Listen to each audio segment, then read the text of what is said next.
علامہ صاحب مکی دور اور مدنی دور کس کو کہتے ہیں؟ ماشاءاللہ بڑا بنیادی سوال کیا ہے جی۔ اور میں یہ سمجھتا ہوں کہ یہ جب بندہ درس نظامی کرتا ہے نا حضرت حافظ صاحب، اور بالخصوص جب قرآن مجید کی تفسیر شروع کرتا ہے تو یہ اس وقت سوال طلباء کو ہم پڑھاتے ہیں. اچھا، یعنی اتنا یہ اہمیت والا ہے. بہت اچھا. میں بچے کے کانفیڈنس پر اور اس کے سوال پر میں حیرت میں پڑ گیا ہوں. ماشاءاللہ، اللہ آپ کو برکت دے میرے بیٹے. ایسی باتیں آپ یاد بھی کیا کریں، اور آپ نے سوال کیا تو میں آپ کو بتاتا ہوں. اور مصعب وہ بچے سورت میں پڑھتے ہیں نا، سورت المکیہ، یہ اوپر بھی لکھا یہ ہوا لکھا ہوا ہوتا ہے، تو اس لیے بھی ان کو ایک تھوڑا سا تجسس پیدا ہوا ہے کہ یہ مکیہ اور مدنیہ لکھا ہوتا ہے. ہاں، یہ آپ نے وہاں سے بہرحال یہ سوال بہت بنیادی ہے، بہت گہرا سوال ہے.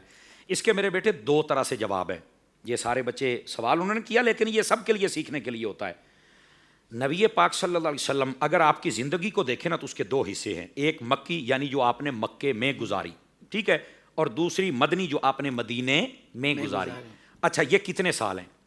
نبی پاک صلی اللہ علیہ وآلہ وسلم تقریباً 53 سال تک، 53 ایئرز، تقریباً 53 سال تک نبی پاک علیہ السلام مکہ شریف میں جلوہ گر رہے، ٹھیک ہے.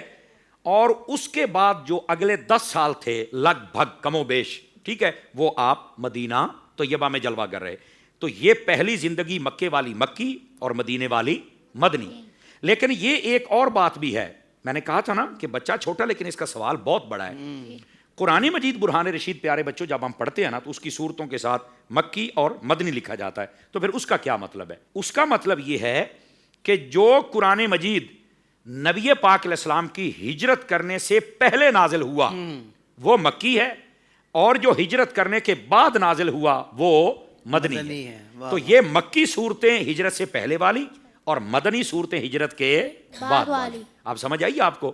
یہ دو طریقے سے میں نے جواب دیا اور اس کو آپ نے یاد رکھنا ہے.